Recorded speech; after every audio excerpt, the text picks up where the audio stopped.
Bom dia, pessoal. Hoje é dia 9 de setembro de 2024, uma segunda-feira. Espero que estejam todos bem. Fazendo um dia quente aqui em Guarapuava hoje, com sol. E vamos nós para mais uma reflexão aqui, né? Ah, bom, hoje eu quero conversar com vocês é, sobre uma compreensão assim a respeito da posição de Deus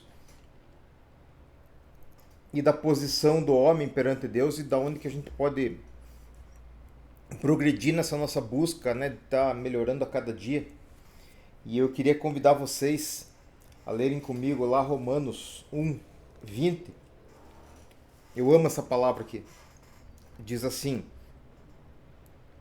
Desde que Deus criou o mundo, suas qualidades invisíveis, isto é, o seu poder eterno, sua natureza divina, têm sido vistas claramente. Os seres humanos podem ver tudo isso nas coisas que Deus tem feito, e portanto eles não têm desculpa nenhuma. Eles sabem quem é Deus, mas não lhe dão a glória que ele merece e não lhe são agradecidos. Então vocês podem pensar assim, o que você quer dizer com isso, Marco? Para hoje. Bom, gente, eu sempre falo para vocês assim que a gente tá vivo é uma bênção, né? É uma bênção. E o principal motivo de ser uma bênção, a gente estar vivos, é que a gente pode tentar melhorar um pouquinho e pode tentar fazer alguma coisa boa e pode tentar plantar uma semente nova para dar um fruto legal e quem sabe acumular alguma secula, alguma riqueza no céu, né? Aquela que o ladrão não rouba e a traça a ferrugem não come. Vocês sabem que lá em Atos 11:26, lá em Antioquia, os discípulos foram pela primeira vez chamados cristãos, né? Porque eles eram muito parecidos com Jesus, né? Parecidos com Cristo. E hoje, essa reflexão que eu faço, ela decorre dos meus videozinhos do YouTube lá que eu tenho assistido. E agora o algoritmo tá me mandando outros tipos de vídeo lá e eu fiquei o fim de semana vendo bastante esses vídeos. É, eu tava vendo, por exemplo, um canguruzinho lá na Austrália. Foi resgatado enquanto bebezinho assim, tava à morte, a família criou dele, cuidou, e aquele canguruzinho cresceu na casa com eles. E aquele canguruzinho come na mão do seu dono, reconhece ele. Em outros lugares também, um lobo foi adotado quando era pequenininho, cresceu junto com os cachorrinhos lá e tal. E eu tava brincando com o Nando que o sujeito achou um gatinho preto, né? Adotou o gatinho, cresceu junto com a cadela Rottweiler dele lá, a cadela cuidava do gatinho pequenininho, né? E esse foi o melhor investimento que aquela cadela fez porque o gatinho começou a crescer meio muito. Aí o cara levou o gatinho no veterinário, era uma pantera, né? Ficou enorme aquele bicho. Mas agora é ele que cuida da cadelinha Rottweiler lá, né? Se chegarem perto dela. Mas esse é um fato.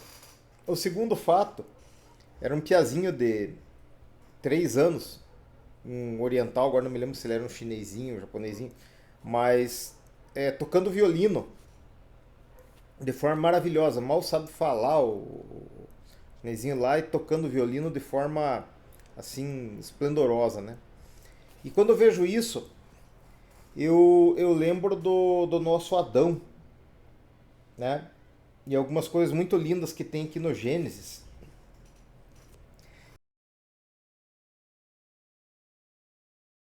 Do 2 em diante, né? Ah, quando Deus pôs o homem no jardim do Éden para cuidar dele e fazer plantações. Falou assim: você pode comer as frutas de qualquer árvore do jardim, menos da árvore que dá coisa.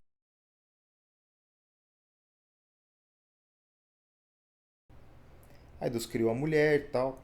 Aqui também fala assim que para o homem, Deus deu para ele se alimentar em todas as plantas que produziam sementes, todas as árvores que dão frutas, né?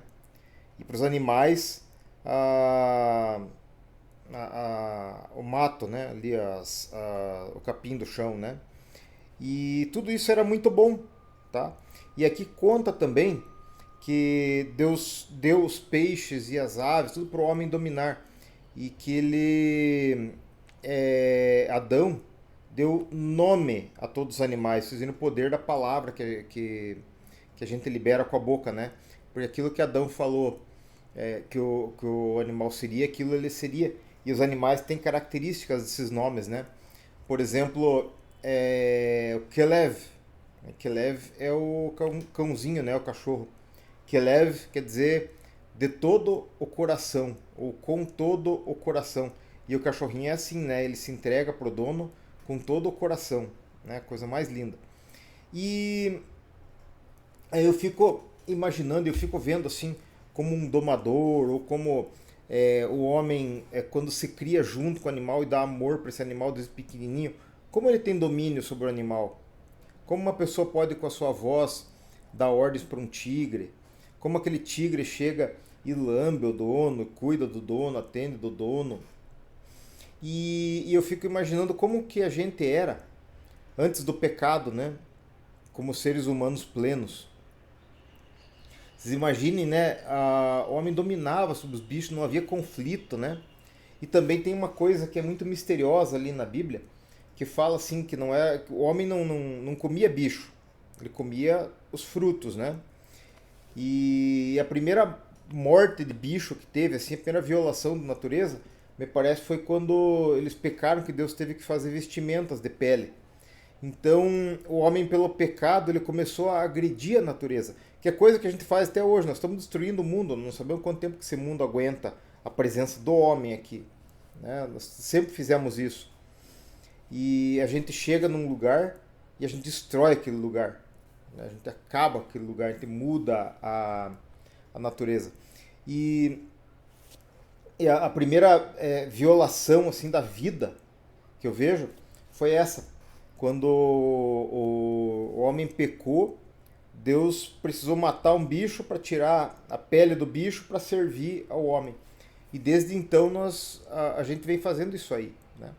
E vejam que essas habilidades divinas, elas se manifestam numa pessoa aqui, noutra lá longe e tal. Elas são diferentes, mas vejo que várias pessoas desenvolvem uma das características do Adão, né? Antes da trava de vida, antes da trava intelectual, antes da trava espiritual, né? Porque Adão conversava com Deus. Deus vinha passear no jardim à tarde ali para prosear com o nosso Adão. E o pecado fez a separação entre nós e Deus, criou guerra entre nós e a natureza, entre nós e o meio ambiente, e nós nos tornamos rebeldes, né, sem desculpa alguma. E a gente começa a pensar nisso, isso dá uma tristeza muito grande, porque você vê que a natureza continua funcionando direitinho.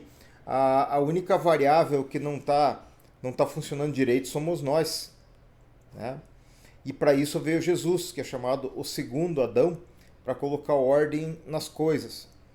E o corpo ressurreto de Jesus, no qual os discípulos puderam tocar, né, era um corpo perfeito, um corpo feito de forma diferente do nosso, que um dia a gente vai entender como é que ele é feito, mas ele já tem esses atributos de domínio, né? Jesus não tinha essas limitações mentais, Jesus se teletransportava de um lugar para outro, curava, enfim. Jesus tinha essa amplitude assim do Deus encarnado.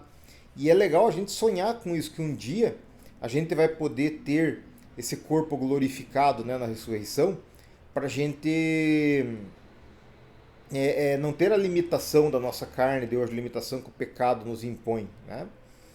E, o meu desafio e o seu desafio hoje é a gente fazer como os discípulos lá que foram conhecidos como cristãos em Antioquia e observar as coisas criadas, conforme diz lá em Romanos 1:20, e ficar olhando a beleza de um passarinho, a beleza de uma fruta. Abra uma fruta e veja como ela tem um formato de estrela por dentro, às vezes como ela é linda. Veja uma flor. Tudo que Deus fez é perfeito e é maravilhoso e digno de ser admirado. E a gente precisa estar ensaiando a cada dia a nossa vida futura, se é que vocês têm essa expectativa de serem salvos e irem para um lugar melhor, né? Vocês serem como Jesus, a gente está ensaiando para isso, tá? Porque o pecado ele nos traz a morte e o pecado nos traz uma série de limitações, limitações cognitivas, limitações físicas, limitações espirituais, tendência para o mal, né? Isso tudo entrou por causa do pecado e vem passado para nós, né? Somado a isso, tem o meio ambiente também, que não o meio ambiente de Deus, esse lá das florestas, o meio ambiente, o nosso aqui, essa, essa selva que a gente vive de divulgações, de coisas e de valores ao que não tem valor, isso tudo nos dificulta a vida.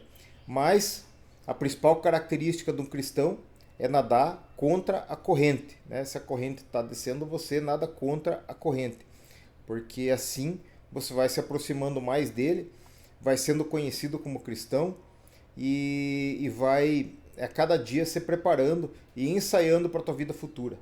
Eu desafio você a ler essas palavras, a pensar nisso que eu falei e todos nós estarmos agindo como Jesus agiria naquela situação. Não conforme o pessoal está falando aí e um ou outro divulga, não.